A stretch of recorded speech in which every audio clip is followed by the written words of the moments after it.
Welcome, everyone, and you are listening to The Last Dinosaur, and I'm your host, Chris Aversano. The Last Dinosaur is the podcast where you can learn about the changing landscape of the maritime space while hearing it from those that are leading the charge. Today's guest is Dr. Beatriz Canamary, who, amongst other things, is the founder and CEO of Sure Strategy. Dr. Canamary is also a teacher at Florida Polytechnic Institute in the Department of Business Analytics, where she teaches the course on logistics and sustainability. Dr. Canamary, welcome to the podcast. Thank you, Chris. Thank you for having me here. It's a great pleasure to be here with you and see you again. We chatted a little bit earlier, and you have such this wonderful and diverse background and also a lot on your plate these days. Talk a little bit about your journey, how you got here, and what does a typical day look like for you, not only as the founder and CEO of Sure Strategy, but also kind of all the other things that you're doing, including port exchange, including teaching. I mean, you're balancing a lot of things there, and it's pretty all fantastic.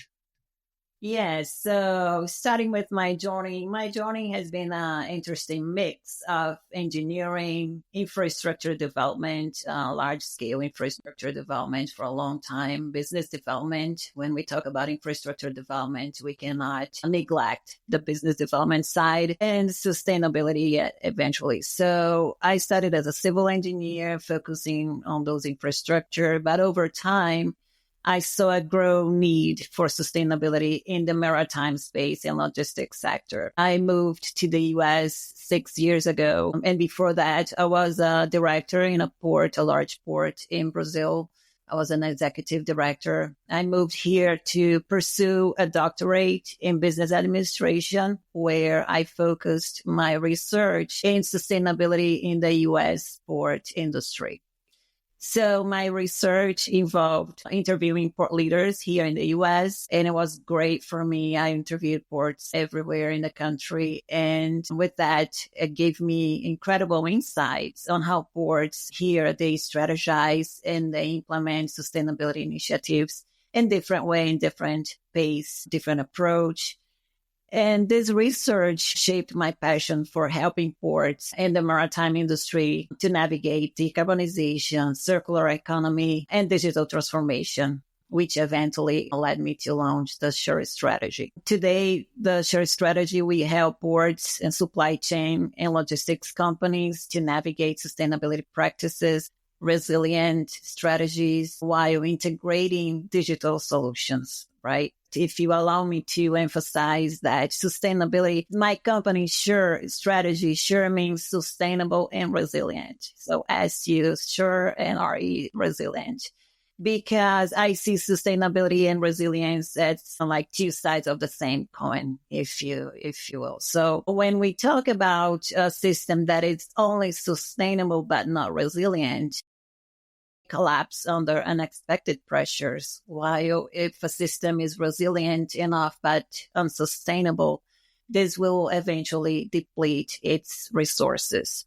So if you bring this concept to the supply chain, for instance, a sustainable supply chain minimizes environmental impact, but a resilient supply chain ensures continued operation despite disruptions. The same works for infrastructure. A sustainable infrastructure is designed to be energy efficient and low impact, while a resilient infrastructure is built to withdraw climate extremes. So they are intertwined, right? So regarding my day, my activities within my company, a typical day, it's very different. It's a combination of strategic planning with my clients, a lot of research. I do a lot of research studies, what's going on in the current market, some academic research, because it's a very dynamic and changing environment. And engaging with stakeholders, whether I'm working with ports to optimize their operations, collaborating with the university on sustainability education, and speaking in industry conferences, like I did in the APA conference in January, another conference in Panama in January, a conference I'm going to the CMA conference now in April. So there's a lot going on here. That one is close to my heart. As listeners may know, I was past president of the CMA, specifically during COVID, which was kind of interesting. managed to keep things going there. But let's just go back to your talk and your discussion about sustainability, and we get to resiliency in a second, but it is such a huge part of what the industry is doing these days. We look a lot about what's going on with the ships and what's going on, shoreside, but the ports are really going to play an integral part. And I know you also were involved with port exchange as in some different varying degrees. Talk a little bit about what they're doing and how you're working with them as well. And what you see is kind of how can decarbonization at the port really be a critical part of the overall maritime decarbonization. Before I dive into port exchange, it's interesting to highlight these aspects that you mentioned, and that is totally directed to my academic research, my doctorate research. I like to, in a very didactic way, the way I explain to my students, I like to look at the maritime as this whole ecosystem, right? So the maritime ecosystem involves all these players: shipbuilders, ports, port operators, landlords, industry, cargo owners, the shipping companies, technology. Now we have to add that to the plate. Policymakers. So when we want to decarbonize an industry like IMO regulations want to decarbonize the shipping industry, it's very difficult to look at one single. So we have to look at this whole complex global value chain. And I like to frame this under three different pillars. I look at the maritime ecosystem as three different value chains: the marine fuel, which is the production, storage, and distribution of the alternative fuels that we see today; the shipbuilding value chain, which is a different industry, right? But they are important, the same at the same level; and the maritime operations value chain, the maritime operational value chain, which is the ports, the vessels. And so when we look into those three pillars, we see the ports at the crossroads of all of them. So ports are necessary to contribute to decarbonizing these three different value chains. And the biggest challenges today for ports, one is to measure and report their Scope 3 emissions. And that's what led me to work together with Port Exchange. When Port Exchange approached me, our idea was first to educate, to bring this awareness to the U.S. ports on the importance of measuring and reporting Scope 3 emissions. And we worked together actually to help these ports strategize their carbon emissions. So whenever they have a way of measuring these emissions, it's much easier for them to invest, to take their capex, to make their investment decisions on where to start, on which stakeholders they can engage in partnerships, in collaboration to pursue the decarbonization goals. So my work with Port Exchange was driven by that. We did a great work together. I hosted some roundtables with port leaders here in the U.S. We had over 10 ports discussing together in these roundtables. And it was interesting because they end up learning from each other what ones are doing, the others were doing, and we exchange ideas, thoughts. And it was a very casual conversation. And the core discussion was about collaboration, stakeholders that I just mentioned, how they can collaborate together to pursue those sustainability and decarbonization goals.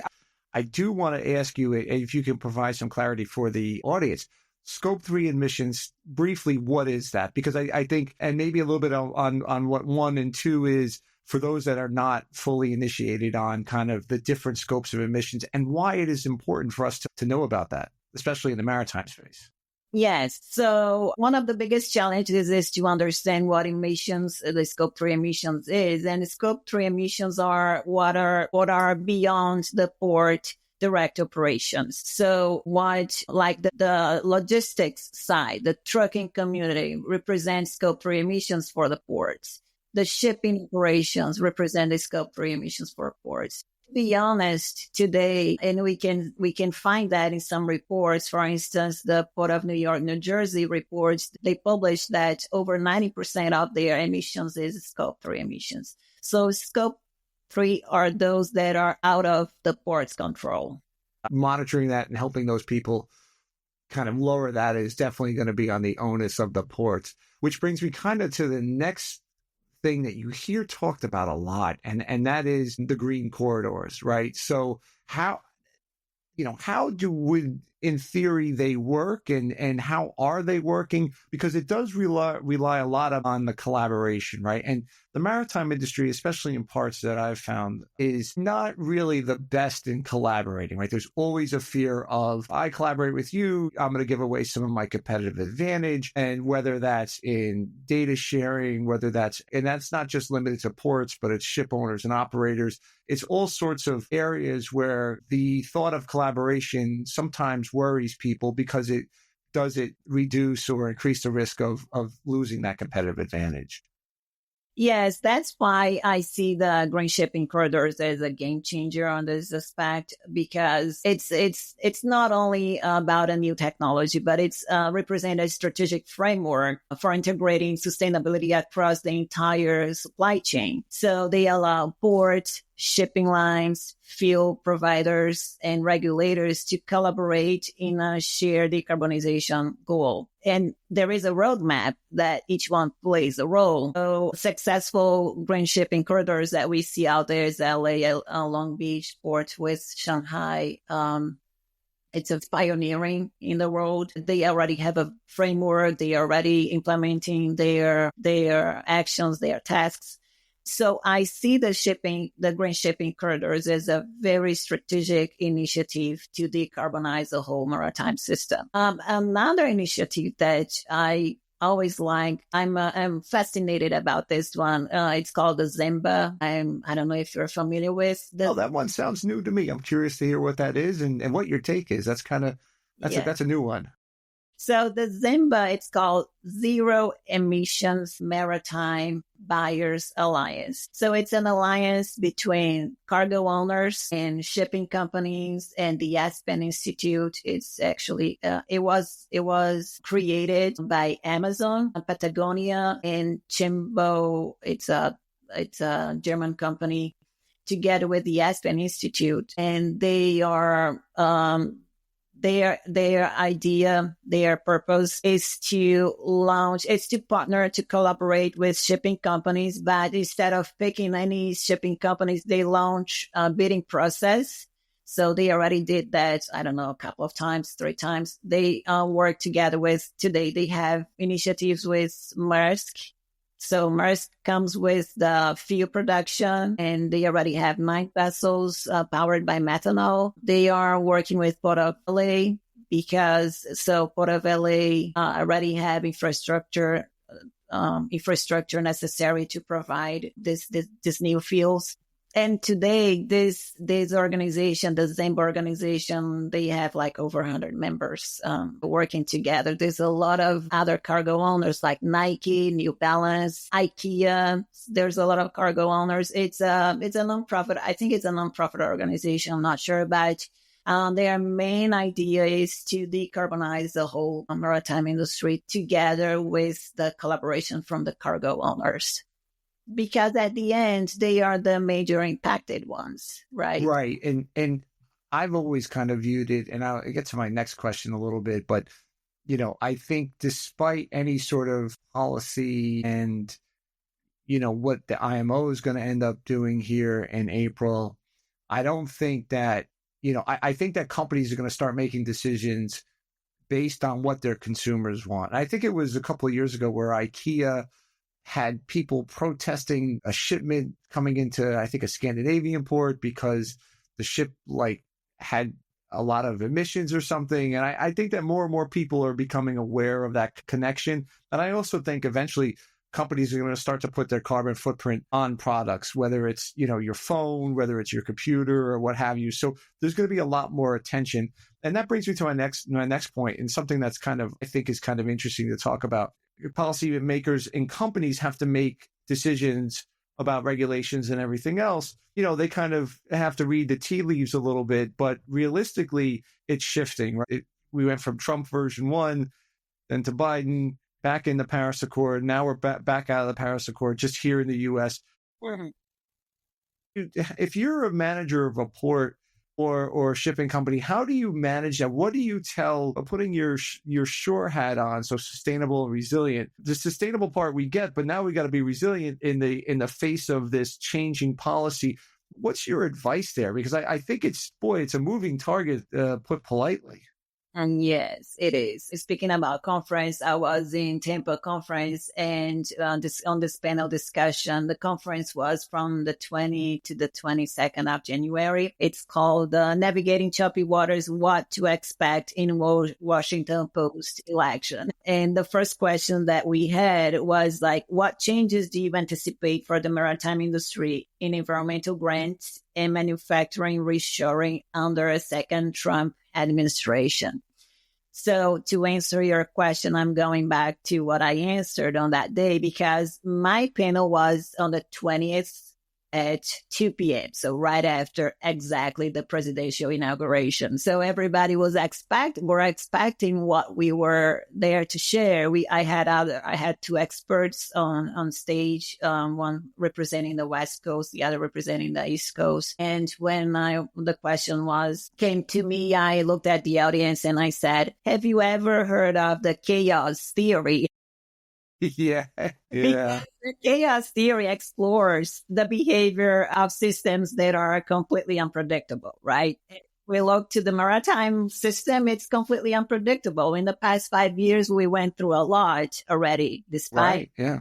But in Trump on the side, we had pandemics, we had hyperinflation, we had all these wars, we had trade wars before that. We had infrastructure issues with the Panama Canal, with the Suez Canal. So it's already a chaotic system. It's already very unpredictable and very volatile system. And when you add external variable like the U.S. new president, it's even more difficult it generates a profound impact to the outcome. So going back to the chaos theory explains ocean turbulence, for instance, explains weather events. And so at the end of the day, the forces of the wind or the forces of the ocean will dictate the direction of the them.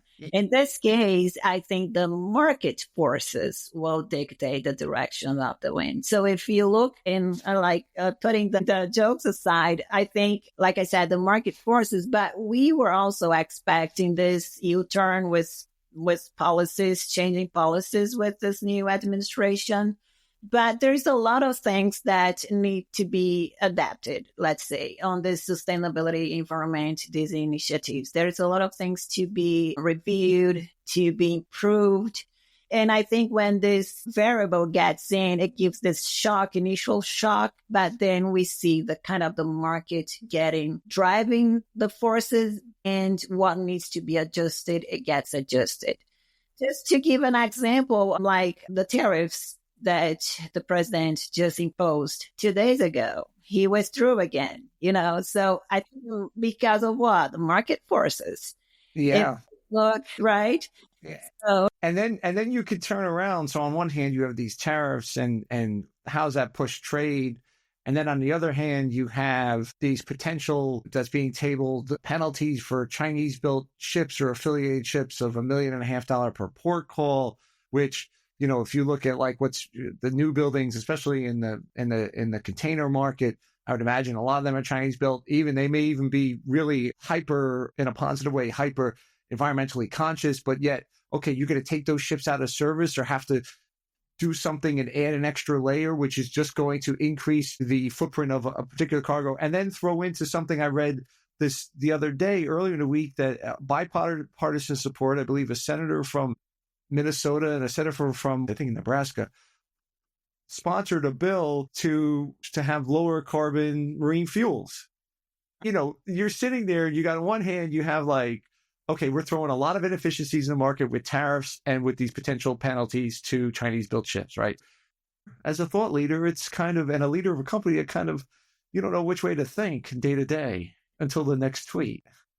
Yes, and I think at the end that also forces companies to, to innovate more and more, to find different solutions and to find something that can, kind of meet both. There's nothing in the world that will be 100% positive. There is also always pros and cons. So the same way that the example that I gave, the market forces in terms of tariffs. The other example is about regulations. Trump was always complaining about the regulations in Europe. And if you look back in January, the European Union were reviewing their regulations to kind of make it easier, more business driven regulations to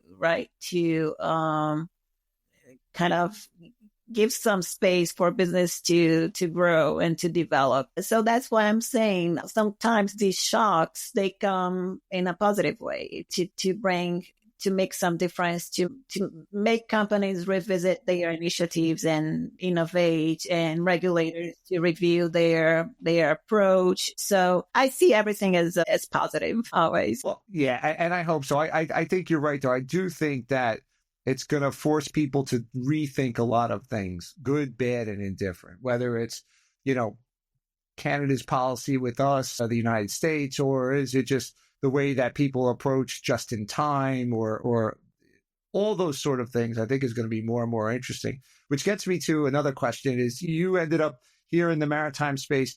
When you talk to your students, and you're talking generally about trade logistics, and they say, hey, I could get this job with this shipping company and maybe out of Miami or Tampa or Jacksonville, what do you say to them about joining our space? Do you encourage it? Do you say run far away? What do you tell people if they say, hey, look, I could get this job with a major container line or a cruise ship company or at the port?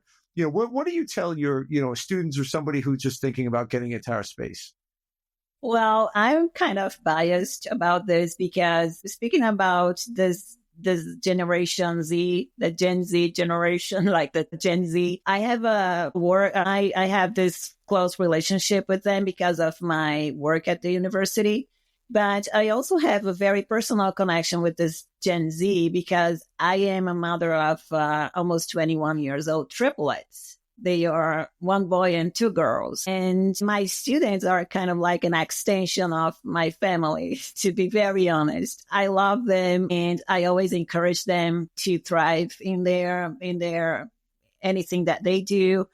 And it's interesting because through both my academic work and my personal life, I see firsthand how eager these kids are to innovate, to learn, to make a change, but how also overwhelming they are in terms of with this real world transition that can be for them. So in one hand, they are incredibly passionate about sustainability, about circular economy, about making part of this whole movement, but they want to learn things fast. If you can look at today, they watch a 30-second video on TikTok and they think they're already expert on that field, right? I see that every day with my kids and I'm obsolete. I know that very well. But it does bring up an interesting thing about short form learning. I had on a recent guest and we talked about, the three major ways of learning.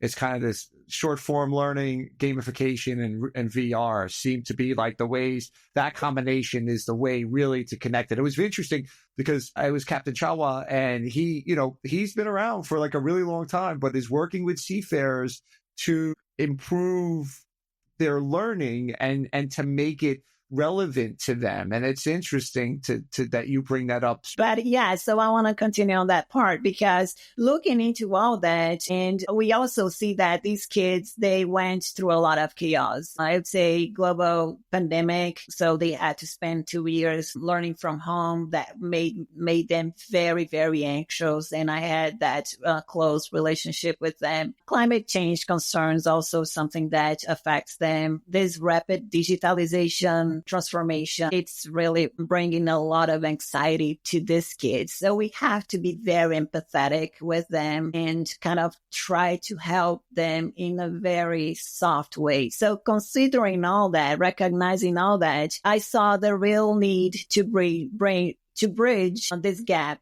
between industrial knowledge, especially like in the port and maritime system, with this this new generation preference to learn. So I'm launching a new business now. It's called Link Gen Z.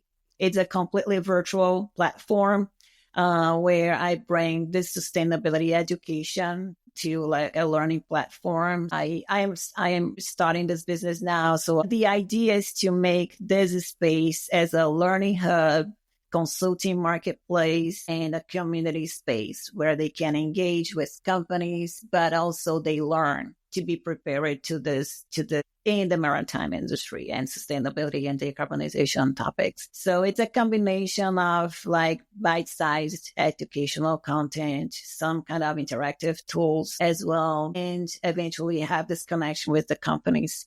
It's a way of helping them succeed and thrive in this sport and maritime space.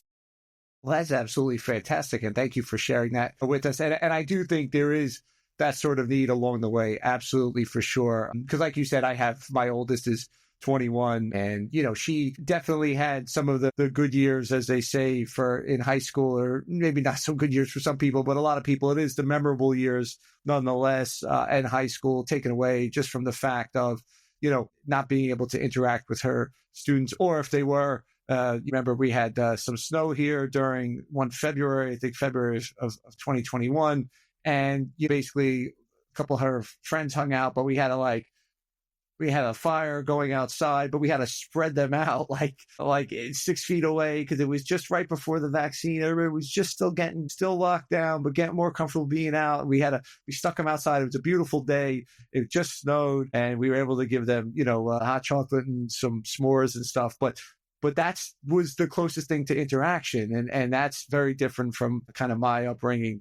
But that's a completely different story, which not for this podcast. So as we wrap up, and you mentioned you did a lot of traveling and you have some coming up, and we look forward to seeing you at the CMA coming up in about a month's time. When you travel and now that you don't have to worry about things like 3 kids worth of diapers or 3 kids worth of those sort of stuff, what are you reading or what's interests you in terms of literature these days? Yes, of course. I love to read. I'm currently reading 3 different books that reflect my deep interest in both maritime sustainability and the global economic landscape. So the first, it's kind of like a handbook. I don't read like a textbook. Actually, it's a textbook. Read it. Eventually, it's called Maritime Decarbonization. You can see here. Decarbonization. It's a comprehensive book. That brings a lot of insights from multiple authors about decarbonization and sustainability in the maritime space. I'm reading another which calls Port of the Future. It's more on the technology integration and management in global maritime logistics. And speaking about traveling, I was traveling the past week and I was reading on my flights this book, The Principles for Dealing with Ray Dalio, yeah. The Changing World Order from Ray Dalio, which is interesting. We work in the maritime space. We have to always understand what's going on in the global landscape, geopolitics. And I think this book is really interesting. So I'm reading these 3 books. But beyond that, I am also writing a chapter contributing to a book that is being led by a professor from FIU, Florida International University, Professor Caroline Lusby. She is writing a book about sustainability in the cruise industry. Wow. Yes. And my chapter is about the technology adoption to improve sustainability in the cruise. Well, fantastic. Well, good luck. I think you're probably one of the handful of people that are writing. I had a couple people writing books one was about bunkers, and so I had another guy who writes completely fiction. So it's great. You've joined the list of writers that have joined our podcast. And speaking of which, this was a fantastic chat. Thank you so much for sharing your new venture that you're going on with the Gen Z folks there. Good luck with that. Good luck. Hopefully you'll be able to get through there. Give me a call if it works out. But no, fantastic. It's great to hear about kind of your progress in the industry and what you're trying to do, decarbonize at the ports, which is hugely important. Dr. Canamary, thank you very much for coming on the podcast. Thank you, Chris. Thank you so much for inviting me.